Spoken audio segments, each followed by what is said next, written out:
మంచిర్యాల జిల్లా హాజీపూర్ మండల కేంద్రంలో గురువారం ప్రపంచ నేల దినోత్సవాన్ని హాజీపూర్ ఫార్మర్స్ ప్రొడ్యూసర్ కంపెనీ ఆధ్వర్యంలో నిర్వహించారు. హాజీపూర్ మండల కేంద్రంలో ఏర్పాటు చేసిన హాజీపూర్ ఫార్మర్స్ ప్రొడ్యూసర్ కంపెనీ ఆధ్వర్యంలో ఏర్పాటు చేసిన సమావేశంలో హాజీపూర్ ఫార్మర్స్ ప్రొడ్యూసర్స్ కంపెనీ గౌరవ అధ్యక్షులు గోనె శ్యాంసుందరరావు పాల్గొని నేల రక్షణపై అవగాహన, రైతులకి అవగాహన కల్పించారు. నేల చెడును అరికట్టాలని సూచించారు. గాలి, నీరు కాపాడుకుంటేనే భవిష్యత్తు మనుగడ ఉంటుందన్నారు. పరిమితికి మించి ఎరువుల వినియోగంతో నేలలు దెబ్బతినే అవకాశం ఉంటుందన్నారు. నేల చెడును అరికట్టకపోతే భవిష్యత్తు తరాలకి పెను ప్రమాదం తలెత్తే అవకాశం ఉందని ఆవేదన వ్యక్తం చేశారు. నేల చెడును సమర్థవంతంగా అరికడితేనే సమాజానికి మేలు జరుగుతుందని చెప్పారు. పంటల సాగు సరళిని, సేంద్రియ ఎరువుల వినియోగం, సేంద్రియ పద్ధతిలో వ్యవసాయ సాగుపై రైతులకు వివరించారు. నేల పోషక విలువలు తెలుసుకోవడం ద్వారా ఏ పంట వేస్తే లాభాలు వస్తాయో ఆ పంటలు వేయాలన్నారు. అధిక దిగుబడులు వచ్చే పంటల్ని పండించాలన్నారు. భూసారం తగ్గినప్పుడు పంట దిగుబడి రాదన్నారు. పంట పండించడానికి నేలకు సరిపడా పోషకాల్ని అందిస్తే నేల వాతావరణంలో ఏర్పడే దుష్పరిణామాల్ని అరికట్టడమే కాక భవిష్యత్తు తరాల అనుకూలమైన పంటల్ని పండించడానికి నేలను అందించగలుగుతామని స్పష్టం చేశారు. ఈ కార్యక్రమంలో హాజీపూర్ ఫార్మర్స్ ప్రొడ్యూసర్ కంపెనీ డైరెక్టర్లు పుస్కూరి శ్రీనివాసరావు, బొడ్డు శంకర్, రైతులు తదితరులు పాల్గొన్నారు.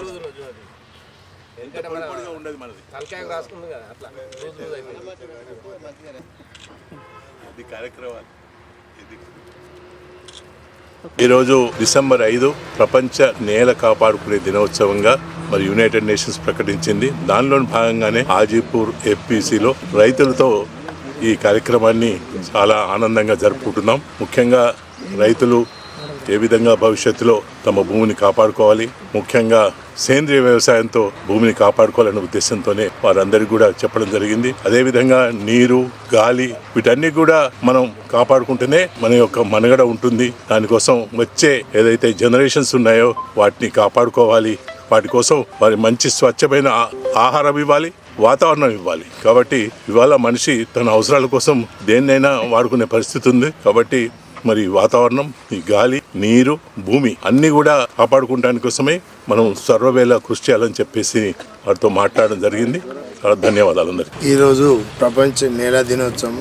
ఇవాళ ప్రపంచ దేశాలు కూడా ఒక వేదిక ఏర్పాటు చేసుకొని ఈ భూమిని పరిరక్షించడం ఎలా అనేది ఆలోచించి ఈరోజు డిసైడ్ చేయడం జరిగింది. కావున హాజీపూర్ మండల రైతులకు తెలియజేయని విధంగా మనము భగవంతు సృష్టి అయిన భూమిని కాపాడుకోవాలి. ఈ రోజు ఎవరి భూమికి కూడా దాంట్లో కార్బన్ శాతాన్ని మొత్తం తగ్గిపోతుంది.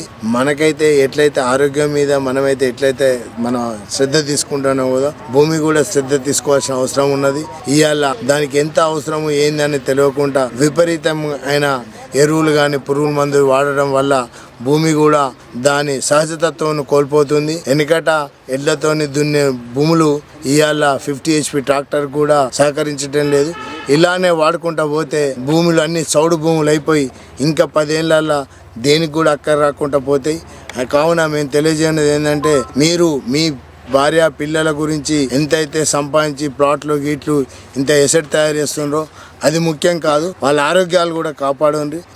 మీరు వీలైనంత దీంట్లో ఏదైతే పురుగు మందులు కానీ ఇవి తక్కువ చేసి మీరు భూమిని కాపాడాలని మేము తెలియజేస్తున్నాం. హాజీపూర్ ఎఫ్పిసి ఆధ్వర్యంలో డిసెంబర్ 5 తారీఖు ప్రపంచ భూ దినోత్సవం హాజీపూర్ ఎఫ్పిసి ఆధ్వర్యంలో పెద్ద ఎత్తున హాజీపూర్ మండల రైతుల ద్వారా జరుపుకోవడం జరిగింది. ఎందుకు జరుపుకోవాల్సి వస్తుందంటే, ఇలా మన తాత తనులప్పుడు భూమిలో ఎట్లాంటి ఫెర్టిలైజర్, పెస్టిసైడ్స్ చేయకుండా భూమి చాలా స్వచ్ఛందంగా ఉండేది. ఏదైతే భగవంతుడు ఇచ్చిన పంచభూతాలు భూమి, గాలి, నీరు, అగ్ని, వాయువు ఉన్నాయో అవన్నీ ఇలా మానవుడు కలుషితం చేస్తుండ్రు. దాన్ని కాపాడాలని ఇలా ప్రపంచ దేశాలన్నీ డిసెంబర్ 5 నాడు ప్రపంచ భూ దినోత్సవం జరుపుకోవాలని నిర్ణయించి దానిలో భావాన్ని జరుపుకున్నాం. ఇలా మా హాజీపూర్ ఎఫ్పిసి ఆధ్వర్యంలో రైతులకు గత సంవత్సరం కూడా సేంద్రియ వ్యవసాయం చేయాలి, ఎక్కువ చేస్తే సంతోషం, లేకపోతే మీ అవసరాల కోసం 5 గుంటల నుంచి 10 గుంటలు ఒక వరి మీ తిండి అవసరాలకు, మీ కుటుంబ అవసరాల కోసం ఒక గుంటలలో సేంద్రియ కూరగాయలు పండించుకోవాలని పిలుపునియడం జరిగింది. నిన్న తీసుకున్నట్టయితే నిన్న కూడా ఇలా భూమి వేడి ఎక్కువై నిన్న మన హాజీపూర్ మండలంలో భూమి కంపించింది. ఇది ఎందుకంటే ఇటు ఒక రకంగా ఇటు వేడి పెరిగిపోతుంది, భూతాపం పెరుగుతుంది. కావున అందరూ సాధ్యమైనంత వరకు ఫెర్టిలైజర్, పెస్టిసైడ్ తగ్గించుకొని భూమాతను, గోమాతను కాపాడుకోవాలని సందర్భంగా తెలియజేస్తున్నాం.